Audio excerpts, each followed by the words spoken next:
All right, well, this is game 6. We are here to close out the first kickoff qualifier of Major 3 here, Taco. And we couldn't have been in for more excitement than we have watched unfold here today with the contested battles and everything in between. So let's start it off with Clix and Vino, the V2, if you will, here at the Sandy Steps. Yeah, currently, Clix probably got Blood X in his ear right now saying, hit your DMR shots. But good attempt so far. At the same time, it's not as if Clix and Veno can't still look to convert this back in their favor. Roxanne and Axe got the better end of this team for the most part in that last lobby, MDF, but the trick is getting a repeat of that same circumstance. And Clix, Veno, they're just content to loot things out as much as possible here at Sandy Steps before they look to make their approach into trying to confirm 2 eliminations if possible. We'll see what's going to end up playing out for that. Meanwhile, I'm looking at the feed. Taste might be knocked here. So little exchanges happening everywhere while Zooks and Bacon might be getting into a battle themselves. The team sitting above them. But no, they're going to all disengage here. On the other side, we do get to jump in. So Tayson is knocked official here. Yamzo does get the pickup successfully as Gore's trying to break this wall, but we do say pros don't fake, and Yamzo commits through and now has to turn things around, and Gore definitely hears the save happen and the splash come through, so he's all but aware that things are looking a little dicey here. Yamzo moves first, trying to hunt down Gordon. He doesn't even see where he is. Oh, how cheeky. Opens the door and then sits behind it. Yeah, you know, you gotta appreciate it. It's a good attempt. But the math wasn't mathing. The math wasn't mathing, you know. I was just like, okay, no sounds, no player in sight. Where are you, bro? Like, I like that attempt, though, for the distraction factor there. Respect. Valiant hustle there from Gord, but unfortunately for him, Tayson and Yamzo, they're not looking to mess around. They want to see if they can overtake that top of the leaderboard. Poppy and Victor, a nice elimination pickup here for this duo. So much needed points for sure. Veno Clix, things still haven't finalized at the Sandy Steps just yet. But a very healthy Veno and a very healthy Clix could be disastrous for Roxanne and Dax. I'd be lying, MDF, if I didn't say that Veno and Clix have a little bit more leverage as far as experience is concerned up against the likes of the team that they're dealing with. Although they want to make sure that they're quick on securing those eliminations. We've seen how devastating the third-party interference can be if you take a little bit too long closing out your fights. yeah, that's all I was thinking about was, well, you saw what happened last game.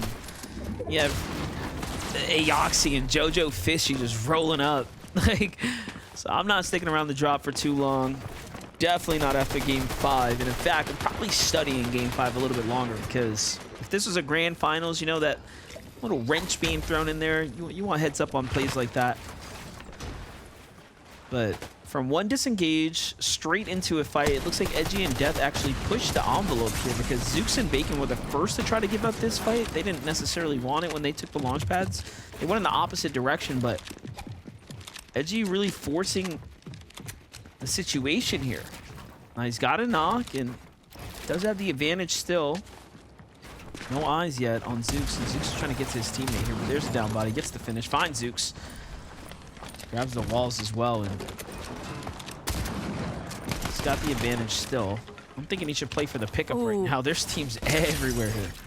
Yeah, it looks as though there might be 2 other teams that could potentially converge on their current position, but Zooks, Edgy just needs to find that closing shot before Zooks finds his duo Death, who's still knocked on the floor with no shield. You would think the advantage is pretty heavily in Edgy's favor, but again, those other teams that are encroaching on their current position, posing so much of a threat. Edgy takes a pretty big tag here. Zooks just needs one more, but instead Edgy will manage to confirm it, but it's just too little too late here. Noxy and JoJo Fishy, seems like they found their plan for success after game 5. And the cleanup crew continues here. 2 eliminations picked off practically for free at this point. Man, I'm just wondering, like, how he had all that metal fully built, ready, and in play for the pickup there. Definitely going to be upset about that decision there, but it is what it is. Meanwhile, somehow Aoxy and JoJo are just like on a rampage right now at finding points the very, very last moments, as are others. You saw the quick highlight there from Noxy, doing well. Take a look at the quick update on the standings. Taste and Yamzo eliminated their second place out of the game, opening things up for the remainder of the lobbies here. Clix and Vinel still with a pretty big lead here. Things continue to get more interesting. Yeah, just can't help but think that's a pretty tough break there for Death and Edgy. Death put in so much work, too, to get that initial knock elimination, but it is what it is at this point, as Bugha and Aviv hoping for a different outcome in their final lobby of the day. They found one victory royale, and they want to see if they can get more, but again, it's not going to come easy by any means. Hovering just outside the Lavish Lair, Hound and Mason kind of cutting off their approach. It's Bugha and Aviv that are actually going to look for another angle, potentially. Bugha cranking up. Small Surge Tower going to be the result here. Vorteca also kind of lingering there, just a little bit further north from where Bugha and Aviv were situated. Big change-ups, though, in the leaderboard as far as what teams are left standing here in our top 5. Tayson and Yamzo, second-place team, cut short of that first-place dream. I'm still thinking, like, it's kind of crazy how Clix and Vino, although they have 3 victory royales, they're not, like, so far ahead. Yeah, you know, like, just showing you that if you get a donut game, like, it's gonna turn out bad. Like, it can be real dicey for you. Let's watch this, though. Ooh, nice little tag there. Elimination, padding up the points there as they continue to sweep up. This has just been such an impressive day out of Veno. And granted, don't get me wrong, Click still deserves his flowers for sure as the other half of this duo, but we have just been seeing highlight moment after highlight moment all day today from Veno. And as long as this team is left standing, they are certainly looking to defend their spot as first place for our Week 1 Falls. Dude, yeah, Shadow and Virgo, 2 games back-to-back now with a monstrous set of eliminations early on. We're seeing it from JoJo and Aoxy. We're seeing it from Shadow and Virgo. I do wonder, how is this going to shape up their mentality and honestly their confidence as we start gearing in through the other weeks? I want to see more aggression than if they're that good, right? If they're winning like that. Well, aggression has definitely been a theme here today for Bucky and Okus, that is for sure, but dealing with the likes of Muzz and Trashy, the HP advantage is certainly in Muzz and Trashy's favor. Trashy just looking to see if he can get a side angle approach. Gonna fall back momentarily, just wants to Nitro Splash next to Muzz, make sure they both get that effect. But bit of a pause here. It's the campfire advantage, though, for Bucky and Okus, and you can hear the sound cue going off. The weapons bunker is what Bucky and Okus are after. It's been their game plan all day today. Weapon bunkers and that Rift Island. So if Muzz and Trashy want to get their hands on that weapons mod bench and the goods inside, they're going to have to deal with Bucky and Okus first. As now reinvigorated, but Bucky caught off guard from the side. Okus immediately bites back, though. Okus with a full cleanup here. That is a massive pickup on both of those eliminations. He'll now have his chance to get inside that weapons bunker. The reboot card as well for Bucky means that this duo can definitely keep their Lobby 6 streams alive. Yeah, this is definitely looking like a kind of like an offensive season. If you're on offense, I mean, you have the advantage. That's how you have to play it. Bucky and Okus end up pushing in and inevitably win that fight there. Could have been a little bit cleaner, though. Muzz definitely outplayed Bucky a bit there.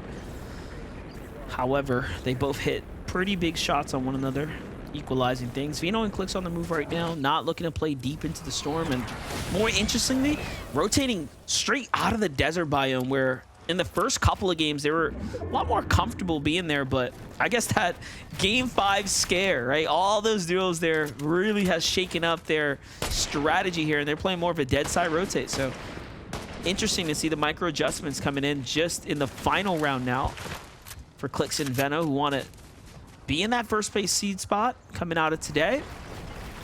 Miro and Pink on the move here for potential fight. Let's zoom in on that fight. Vortec down, Paco up. G-Monster reciprocal on the run right now as Paco's put in the damage here, but breaks in. And it's just so fun to watch someone get ran over like this. Makes every Fortnite season so different, just feels so different when you have an item like this in play. Cole is popped. Ooh. I was gonna say, from the spectator point of view, it can definitely be entertaining, but of course, maybe a little bit less so if you're on the receiving end of things. But Vorteca and Paco definitely did enough. They both got a single elimination, and now it's all about whether or not they can make a smooth rotate out from this current position underneath this bridge. They've got Miro and Pink to deal with. But granted, rotates are obviously going to be on the minds of a lot of these players, as well as that theme of aggressiveness. Boom. Miro and Pink, they left G-Money scattered at the end there. Quite literally turned into a loop pinata in the box.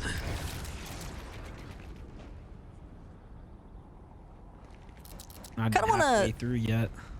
Oh, I was going to say, I just wanted to kind of circle back, though, to Clix and Veno, because one thing about that team, they have been playing a lot of dead side rotates. They spend a decent amount. I would possibly even argue more than some of these other teams, like one of the highest teams to spend time inside of these early one-tick zones.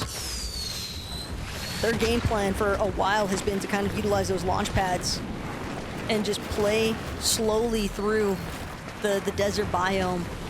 And I think a big part of it is just they've been so good at confirming that early surge damage that Veno's IGLing has just paid off big time for these two. Talking about those dead sides, here they are, still on the move. Saw just moments ago, Reet and Ritual were not too far off of the Reckless Railways here as well. It does seem like everyone's well on their ways here.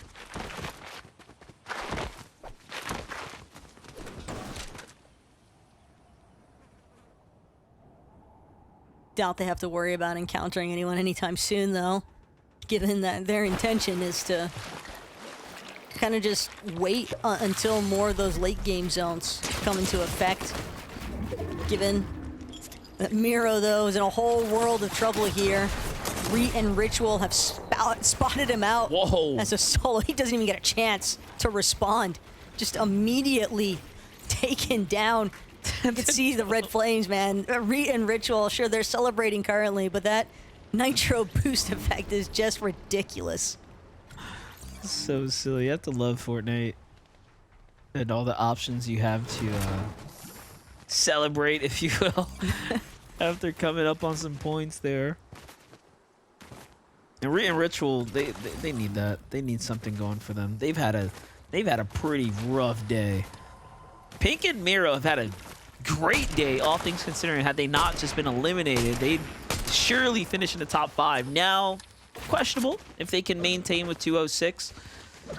But they might still have a top 5 even after this game, depending on how some of these other performances ultimately play out. But yeah, Pink and Miro, the huge up-and-comer duo, if you will, as far as the, you know, more of the newer ones that were just formulated for this FNCS. And it is really exciting because a lot of people might not anticipate as many of the EU players to come over to NA as they did, but when you really break it all down, I mean, Pink getting to duo with someone like Miro, I don't want to say that it's like, you know, no disrespect to Vico by any means, but it's Miro of all people. Like, a lot of these EU players kind of just recognizing the fact that they are pairing up with what are considered to be some of the best players on NA. And it's pretty crazy to think that it took this many seasons before we started seeing them decide to actually mosey on over. Yeah, Miro, you know, obviously extremely established, has the legacy already built out. Vico, on the other hand, building his legacy actively, right? Rising to be one of Europe's strongest in the recent, I'd say, last 6 seasons or so. He's continued to climb and improve. But there is just levels, of course, of difference. And honestly, the type of caliber NA as a region as a whole has to offer, right? Still amongst the best globally. So this is fun. NA constantly remaining the place of attention. Always putting out great events.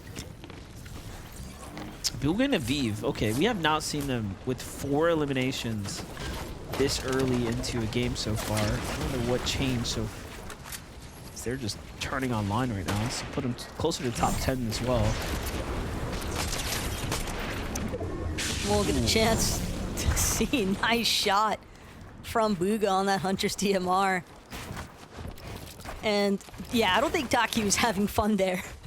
Not with 2 players just nitro bashing through the walls into the boxes. There's just only so much left to be done as a solo from that position.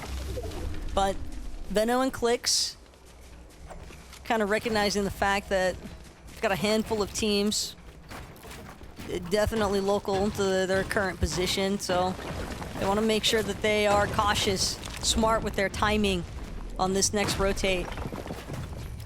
I mean, it's in everyone's best interest to start rotating. This is really bad terrain. You look at the map, there's mountains, so you're quite literally forced into these really odd funnels on the outskirts. Even Blaha and Mixon are slowly but surely setting themselves up for failure on this rotate if they don't find a way to get through this duo that's next door. They will start to run out of time here. And there it is. They're going to go complete different strategies. They forget we're going around that little valleyway. We're going straight through the middle. And you see it ends up playing out. At least for right now, but I have to remember there were a couple of teams already staked on that bridge. Could be some other difficulties that they encounter, but Rift Island continues to deliver as far as action is concerned. Raze trying to utilize the Mythic Hand Cannon, see if he can connect a shot there onto Mixon, but so far, no good. So he continues to look up. This is a very interesting spot for Rift Island to spawn because of the way it plays off the terrain, making it that much more elevated. It's already on some elevation, so this is a crazy position to have over the lobby. You can see how much of a congestion it's forcing underneath it now. And very few teams have managed to even make it up here. More teams situated below watching the zip lines. You have Rise Agers. I saw Npen there. Parzimbaka too. So yeah, definitely a decent amount of congestion starting to pool towards this south side of the zone. But favorable next zone here for Rise and Azures. As long as they've got enough surge damage online, you don't need high eliminations. As long as you've got a consistent surge strategy, then you're usually going to be good to go. But Rise and Azures, they're definitely still being as aware as ever, trying to box out a little bit further, claim a little bit more space. Reet and Ritual immediately going to try and establish their own turf. Just one layer underneath. Could be only seconds before those teams actually decide to start clashing to see who can truly claim and control that amount of space. What's going to happen now with the way the zone's going to play out? We're going to get a surge warning for sure. Yeah, there's way too many players stacked on top of one another. No real reason to rotate right now, and it's going to be an easy rotate because of the way the teams under the Rift Island are playing. They're all boxed up, bit defensively, right? And look, this is just going to allow everyone to just rotate on in here. I love that Veno and Clicks are moving right now. I think they, for sure, are reading the situation accordingly. Way too many teams over there.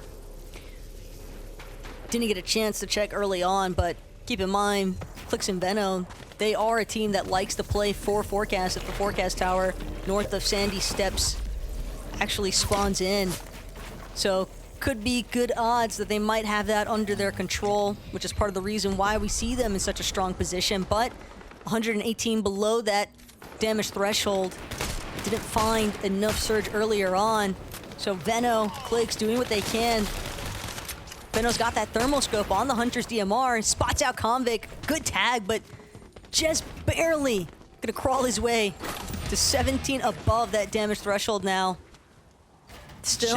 Shadow's ripped out the sky, by the way. Free loot for Veno right here. It's gonna cap him off, set him up. Clix jumps down and just start chucking heals up to the high ground now. That's so much resources. They're gonna win this game, aren't they? Is that what's happening right now? Like, what's going on? Definitely trying to set up for a fourth, and right now, Magia, Snacky, last thing on their mind is winning. Currently, it's just surviving. The Nuka-Cola gonna buy Magia a little bit of an extended lifeline here, but with his duo Snacky having already been eliminated, he's not gonna allow Bucky to go for the free revive onto Ocus, trying to fight his way through these walls, but Magia can't stand his ground any longer. Bucky gonna look to see if he can save Ocus now. Dolzier and Natmos trying to apply some pressure onto his box, but I think he had just enough brick walls in front of him for him to be successful on the secondary attempt for reviving Ocus. Look at this, Batman, Booga, and Rapid trying to jump up for the podium closeout right here. A top 3 in sight. If they can find eliminations and keep earning placement points, they are so very close to such a strong FNCS Qualifier 1 finish here. Wait for them to really show out so far for this Major 3 kickoff.